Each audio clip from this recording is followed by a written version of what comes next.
What's up, everybody? Welcome back. I'm here to talk about residential assisted living facility. I appreciate everybody who is joining me, whether you're from my TikTok or my past YouTube videos, or maybe this is just the first time, but my goal is to help you guys set up your first assisted living facility.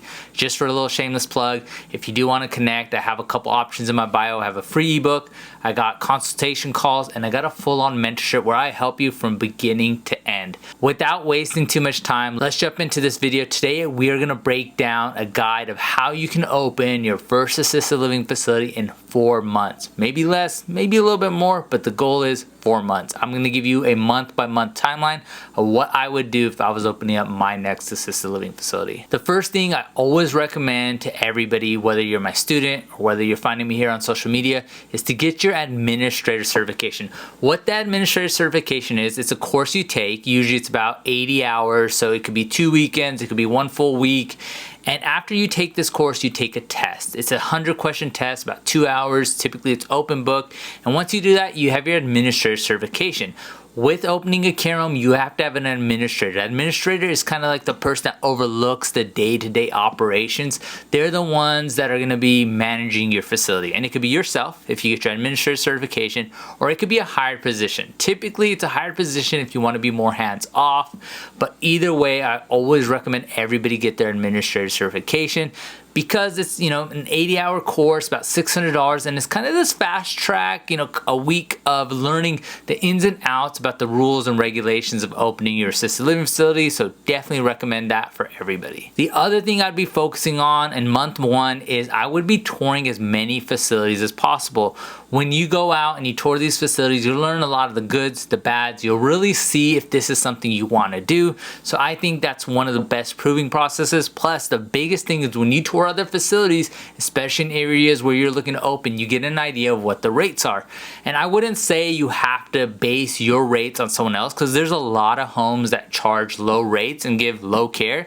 You really want to make sure you're not shooting for the moon when you're charging your rate, but you want to make sure the average rate you're charging is something reasonable for the area you're looking to open your care home. The next big thing I tell everybody to do in the first month is look for that property, whether you're going to lease or whether you're going to purchase. I'll probably break this down in another video, but when you're looking to lease or purchase a property, you want to do your due diligence of what area you might want to open your assisted living facility. The reason I say that is, like we said, when we're going to explore rates, every area has a different rate. Some areas you could charge a high rate, some it's going to be a lot lower.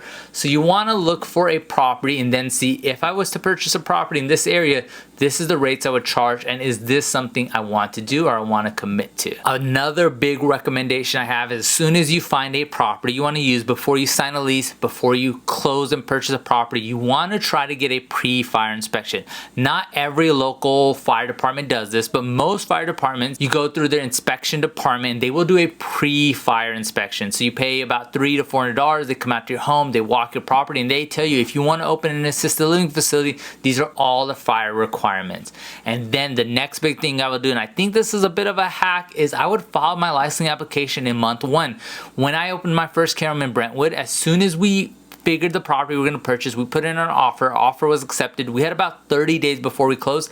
I filed the application on the first day we committed to the property, and right around week 3 to 4, right before our closing, they got back to us and they were ready to do the fire inspection. So if you know in month 1 the property you're looking for, you can file your application. You can let that holding period of a month kind of just be a freebie, because after you close on your property or you sign your lease, you are going to be committed to a monthly lease payment or a monthly mortgage payment, so you want to be ahead of that. All right, now we're into month 2. The biggest focus you're going to be doing in month 2 is working on your licensing application, going back and forth with your licensing agent, giving all the policies and procedures, making the adjustments to the application that you might have missed, and going through that process. The second thing you want to do is start your cosmetic rehab. You want to start remodeling your property as early as possible, and then as soon as you're finished remodeling, I like to furnish my property, because now I can start doing some marketing. I can start showcasing my property, building that wait list or building that potential demand for when you open. And of course, you're going to be going through the fire process, so you want to meet all your fire and ADA kind of compliant needs to get your property open. Month 3 is going to be one of your busiest months. It's going to be where everything's kind of coming together and this is becoming a reality. So first thing I like to do is in month 3, start marketing, start going out there, start building relationships with placement agents, hospice agencies, home health agencies.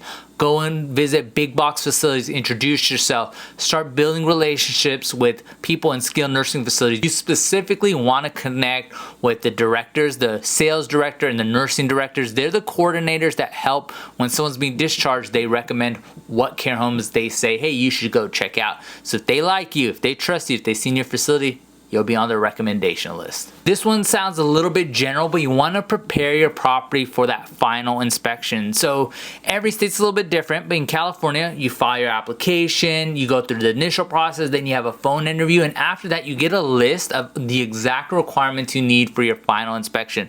When it comes to the final inspection in your residential care facility, you need to have everything in order. Everything needs to be ready as if the property can run and operate the next day. The next day that you're licensed, you're ready to go and you can operate. That means you even need to have food in the fridge. So you want to get everything done for your final inspection, and you also want to start finding your staff. You want to start exploring what staff you might want to hire. Let them know, hey, I'm opening in a couple weeks. This is what I'm offering, and start building, the potential staff for your facility. Now we're in month 4. Month 4 is your final month. So in month 4, you're going to focus on your final inspection. You're going to schedule that. You're going to have everything in place, and hopefully first time around you pass, right? And the second thing you're gonna do is you're gonna start implementing your operating system. So now you're gonna start taking residents because you're licensed. So you have to get all of your systems in place.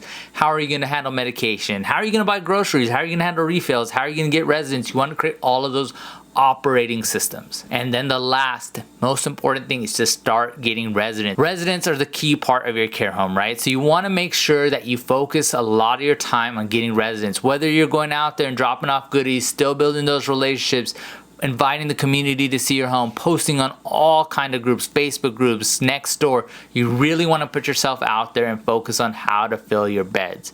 So that's a pretty general breakdown of how I would get my care home open in 4 months. It's very doable. Sometimes it takes longer, and to be honest, when it takes longer, it's because you might be slower in your licensing process when they need you to make adjustments. Your fire inspection, right? You might have to make some big modifications, and sometimes contractors push you back, or when you're doing your cosmetic rehabs.